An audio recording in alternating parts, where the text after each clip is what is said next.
The Department for Work and Pensions is now facing something it never expected. This time, it's not politicians putting them on the spot. It's not campaign groups stirring debate. It's not think tanks or journalists chasing stories. The challenge is coming directly from pensioners themselves. Ordinary people.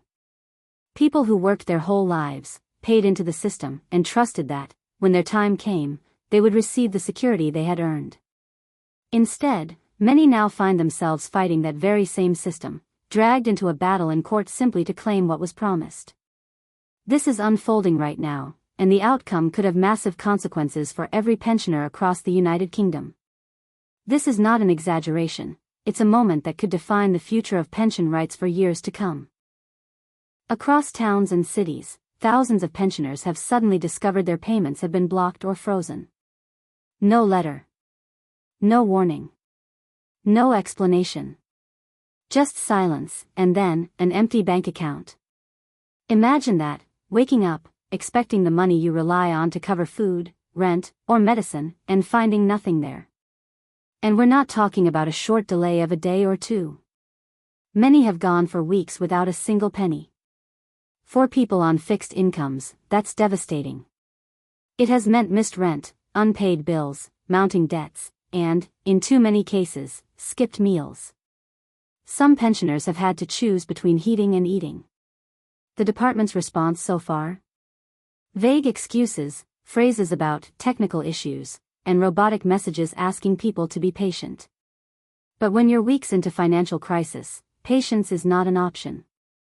The emotional strain of all this is hard to imagine. Yet, in spite of everything, many have stayed strong. They've had enough. They're now taking the department to court, demanding justice, demanding accountability, demanding that promises be kept. But here's the part that makes this case so much bigger than the pensioners currently affected. If the department wins, the precedent will be chilling. It will mean that pensions can be frozen or blocked at any time, without warning, without evidence, without explanation, simply because of system reviews or compliance checks. Just suspicion, nothing more. And that possibility should worry all of us, especially those who depend on pensions to survive. Because if it can happen once, what's to stop it from happening again? The pensioners leading this case are sending a powerful message. This is not just a lawsuit. It's a warning shot. It's a moment that could either bring back accountability or expose even more people to the unchecked power of bureaucracy. That is why you need to know what's happening behind those courtroom doors. The central question before the court is deceptively simple. Does the Department for Work and Pensions have the legal right to stop someone's pension without explanation, without warning, and without setting a clear timeline for fixing it? The department argues that under certain circumstances, it does.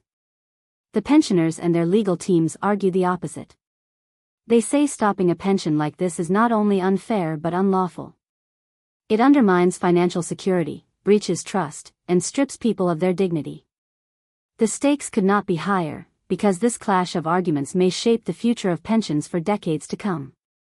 Let's be honest here. For many people, dealing with the department has never been straightforward.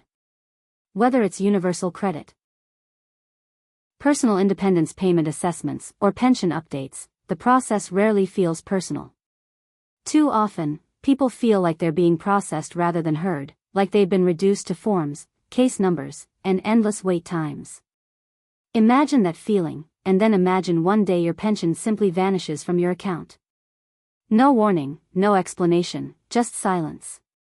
You phone, you wait hours, and finally, you hear a scripted line, "We're reviewing your case.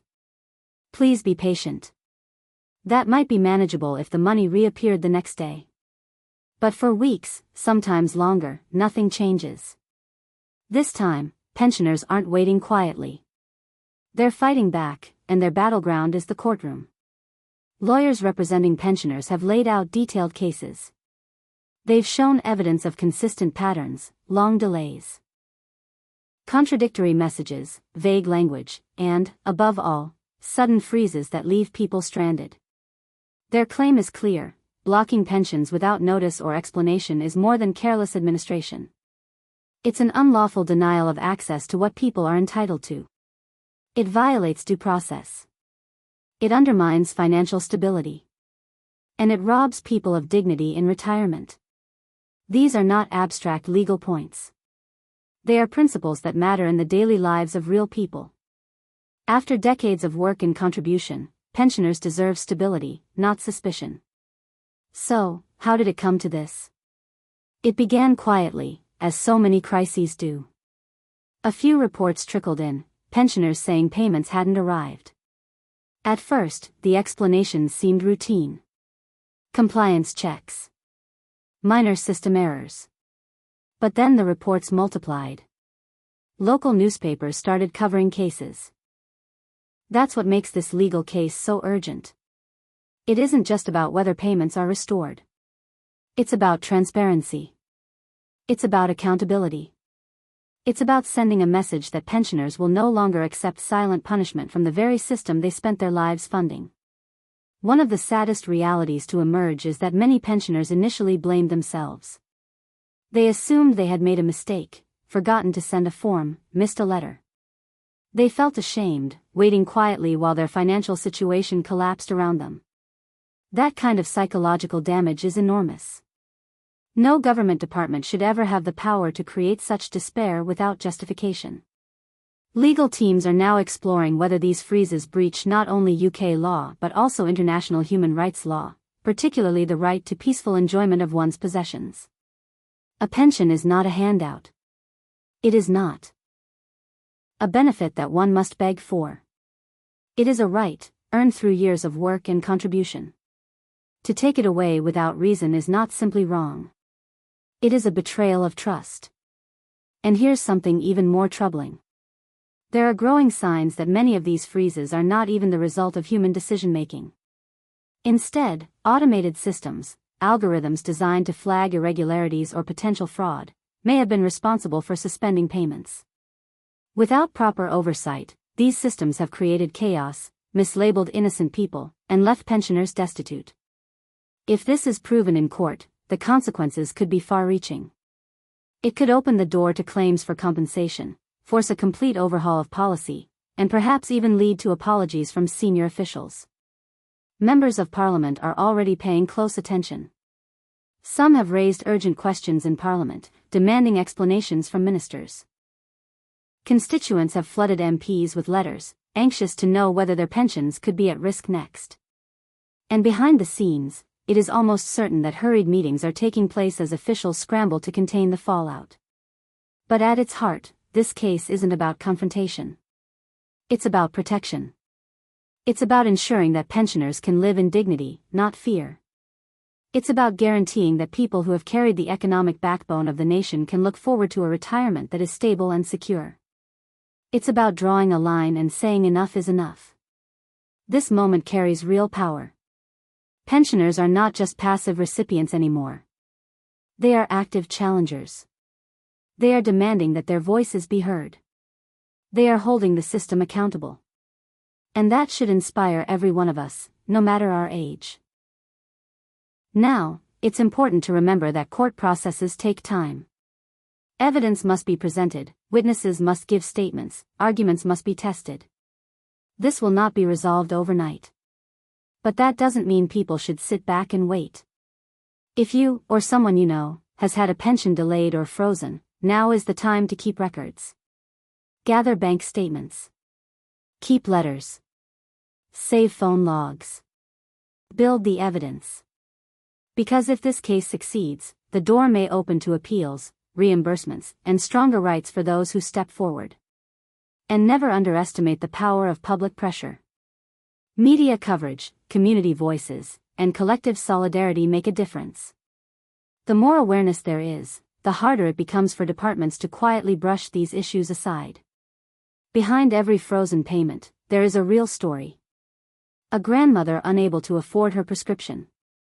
A retired builder unable to pay his gas bill. A widower standing in the supermarket, realizing he cannot buy groceries because his pension never arrived. These are not theoretical scenarios. They are happening, right now, every day. And unless something changes, they will keep happening. That's why this case matters. And if you're thinking, well, my payments have always arrived, so this doesn't affect me, think again. Because once a precedent is set in court, it applies to everyone. What can be done to one pensioner today can be done to all tomorrow. That's why every pensioner, even those unaffected so far, should be paying close attention. There's another issue here, too. Trust. Once trust in public systems breaks, it's incredibly hard to repair. And right now, that trust is breaking fast. Pensioners are starting to second-guess whether they should report changes of address or health, afraid that doing so might trigger a review that leads to delays or freezes. That's not how a welfare system should work. A welfare system should build confidence, not fear. And insiders within the department are starting to speak out. Whistleblowers have come forward, describing confusion, pressure to close cases quickly, and reluctance by managers to escalate serious complaints. These voices will be important in court.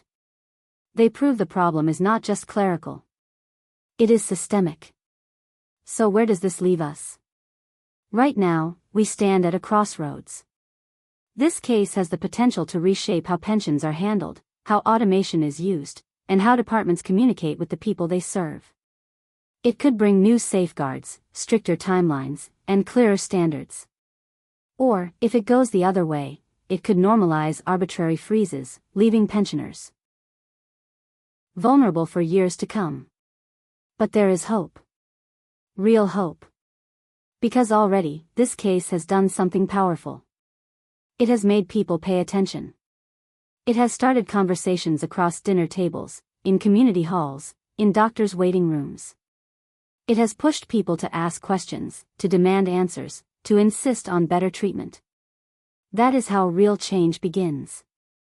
So, if you take one thing from this, let it be this: stay informed, stay connected, and speak out. Support each other. Share information with friends, neighbors, and community groups. Encourage people to come forward if they've been affected. Because together, pensioners and their supporters have more strength than they've ever been told. Right now, that strength is shaking the foundations of a system that for too long ignored their voices. If this court case succeeds, and there is every reason to believe it could, it will not just mean reinstated payments. It could mean compensation. It could mean new rights written into law. And most importantly, it could mean pensioners will no longer dread the sound of the brown envelope on the doormat. Instead, they will know that the system has finally been forced to respect them, protect them, and listen to them. That is why this fight matters. That is why your voice matters. And that is why this moment, though quiet, may prove to be one of the most important battles pensioners have ever fought. They are not alone, and they are changing the future for everyone.